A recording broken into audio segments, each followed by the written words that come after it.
아침 묵상 한 장 시작하도록 하겠습니다. 먼저 기도하시겠습니다. 하나님, 새날을 허락하심에 감사드립니다. 또 말씀과 기도로 주님과 교제할 수 있음에 감사드립니다. 이 시간을 통해 주님의 거룩함이 우리에게 더딥혀지기를 사모합니다. 우리의 생각과 마음이 깨끗하게 되기를, 부정한 모든 것이 떠나가기를 소망합니다. 또 예수님의 마음의 생각이 우리 안에 자리 잡히기를 원합니다. 그리고 또한 더불어 그 주님의 뜻에 순종할 수 있는 믿음과 힘을 더하여 주시옵소서.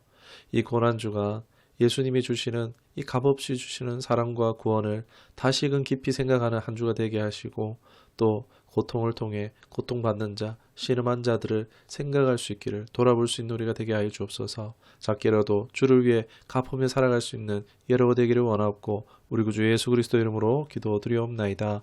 아멘. 오늘 함께 하실 말씀은 사무엘상 23장입니다. 7절, 14절, 26절, 27절 말씀을 보도록 하겠습니다. 7절입니다. 다윗이 그일라에 온 것을 어떤 사람이 사울에게 알림해 사울이 이르되 하나님이 그를 내 손에 넘기셨도다. 그가 문과 문빗장이 있는 성읍에 들어갔으니 갇혔도다. 14절입니다. 다윗이 광야의 요새에도 있었고 또 십광야 산골에도 머물렀으므로 사울이 매일 찾되 하나님이 그를 그의 손에 넘기지 아니하시니라. 26절입니다. 사울이 산 이쪽으로 가매 다윗과 그의 사람들은 산 저쪽으로 가며 다윗이 사울을 두려워하여 급히 피하려 하였으니 이는 사울과 그의 사람들이 다윗과 그의 사람들을 에워싸고 잡으려 함이었더라. 27절입니다. 전령이 사울에게 와서 급히 이르되 오소서, 블레셋 사람들이 땅을 침노하나이다. 아멘. 오늘 말씀의 제목은 사울은 똥손인가? 똥손인 이유라는 제목으로 말씀을 나누도록 하겠습니다. 왕으로서 사울은 다윗을 잡기 위해 그의 모든 힘과 자원을 사용해서 총력을 다해서 다윗을 잡으려 했습니다.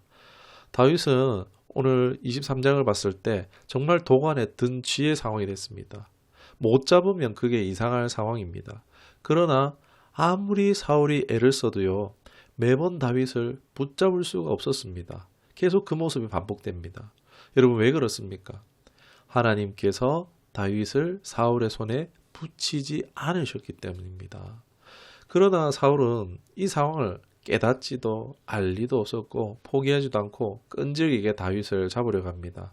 왜요? 어리석음이 그의 마음을 사로잡아 왕권을 집착해서 이것을 자기의 소유냐 지키려고 필사적이었기 때문에 하나님이 지금 자신의 손에 붙이지 않았다는 것을 깨닫지 못했다는 것입니다. 여러분, 앞서 설교에서 누구나 이런 사울의 모습이 있다라고 했었습니다. 물론 다윗 안에도 이것이 있었기 때문에 사울을 통해 시련을 허락하셨다라고 말씀드렸습니다. 여러분, 인정하던 인정하지 않던 우리 안에도 이런 사울의 모습이 있다는 것입니다. 우리는 종종 사울처럼 하나님의 주권을 인정하지 않고 우리에게 허락되지 않은 것을요 추구할 때가 있습니다. 우리는 사울처럼 자신의 욕망에 집착하고 우리에게 실제로 좋지도 유익하지도 않은 것에 시간과 물질과 힘을, 나아가 인생을 허비하고 낭비한다는 것입니다. 그러나 하나님께서는 우리를 아끼시기 때문에 더 이상 우리가 헛된 것에 치우치지 못하게 막으시려고 해도 또 다른 신경을 돌릴 문제를 안겨주신다 할지라도 우리는 종종 계속 잘못된 길을 가고 있을 수 있다는 것입니다. 사울처럼요. 성경에서 사울은 여호와의 이름으로 자기에게 좋게 보이는 자를 축복하는 장면도 나옵니다. 말씀을 읽지는 않았지만 나옵니다. 여러분, 사울이 이 참된 신앙을 가지고 있다고 보십니까? 이 구절을 볼 때 적어도 사울은 자기 자신은 그렇다라고 믿었을지 모르겠습니다. 예를 들어보면 시대의 선지자 사무엘을 통해서 기름 부음 받았죠. 왕이 됐잖아요. 하나님 선택받은 사람이잖아요. 성령의 충만함을 경험했습니다. 전쟁을 승리로 이끈 전적도 있어요. 사무엘과 함께 하나님을 경배도 했어요. 심지어 성령이 사로잡혀가지고 예언도 했지 않습니까? 그런데 하나님 뭐라고 하십니까? 사울이 버려서 나도 사울을 버렸다라고 합니다. 그러니까 사울은 신앙이 전혀 없다는 것입니다. 그럼에도 신앙이 있는 척 하고 있는 것입니다. 그의 마음에 우선순위가 뭡니까? 하나님 아니죠. 자기 자신입니다. 여러분, 이것은 아주 두려운 부분입니다. 오늘날에도 신앙적 체험이 경험이 있으면요. 자신은 신앙이 있다라고 나는 구원을 받았다라고 생각합니다. 뭐 수련회 가서 경험한 체험들, 뭐 교회에서 내가 한 헌신들, 내가 한 기도와 내가 드린 예배들, 뭐 이러한 것들이 자신이 믿음이 있는 것으로 구원받은 하나님의 사람으로 여길 수 있는데, 그러나 여러분, 하나님이 아니라고 한다면요, 아닌 것입니다. 주여 주여 한다 할지라도 도무지 내가 너희를 모른다 하면요, 모르는 겁니다. 이런 것은 다 구원으로 인도함을 받는 사실 초청장에 불과합니다. 이런 것을 통하여 하나님이 정말 창조주고 구원자요, 정말 하나님이 주인이시구나 하며 나의 주인으로 영접하여야 합니다. 하나님이 인생의 진정한 목적, 유일한 우선순위가 되는 것, 이것이 하나님 중심의 사람이 되는 것입니다. 뭐 성령 체험도 내가 성령 체험했는데 내가 구원 못 받았겠어? 여러분, 이 성령 체험도 외적 역사인지 내적 역사인지 분명히 알 필요가 있습니다. 사울은요, 성령의 외적 역사만 체험했던 사람입니다. 왜요? 사무엘을 의존적으로 체험했을 뿐이라는 거예요. 그러니까 내가 체험이 있다라고 했어서 그것이 나의 구원의 증거가 되는 것은 아닙니다. 여러분, 하나님 중심의 사람이 되어야 됩니다. 하나님을 주인으로 모시고 되는 사람은요, 그 사람에게는요, 성령의 내적 역사가 나타난다는 것입니다. 다윗처럼 말입니다. 다윗이 어떻게 합니까? 하나님께 묻자와 아뢰되 하나님께서 대답해 주시잖아요. 여러분, 성령으로 거듭나지 않은 사람은 결단코 천국에 갈 수 없다라고 하는데, 여러분, 일시적인 성령 체험이 아니라 바로 이러한 성령의 내적 역사 가운데에 그러한 일평생을 성령의 인도함을 받아 동행하는 사람이 성령으로 거듭난 사람이라고 할 수 있는 것입니다. 하나님께서 사울을 돌이켜 바른 길로 가게 하시려고 사울을 막고 계시지만 사울은 그것을 전혀 깨닫지 못합니다. 사울은 자기의 손에 잡히지 않을 때, 자기의 뜻대로 되지 않을 때에 돌아봤어야 합니다. 그러나 미혹되었죠. 자기의 뜻을 하나님을 힘입어서 자기 뜻을 이루려고만 할 뿐이었습니다. 혹 만일 내 손이 되는 것마다 안 되고 똥손 같을 때가 있죠. 막힌다. 여러분, 그게 은혜입니다. 사울은 그렇게 못했지만 자신의 행동과 그가 올바른 길을 가고 있는지에 대한 의문을 제기했어야 합니다. 나는 나의 뜻을 하나님을 힘입어 이루려고 하고 있지 않은지 우리는 진지하게 물어볼 필요가 있습니다. 사울이 왜 돌이키기가 어려웠을까요?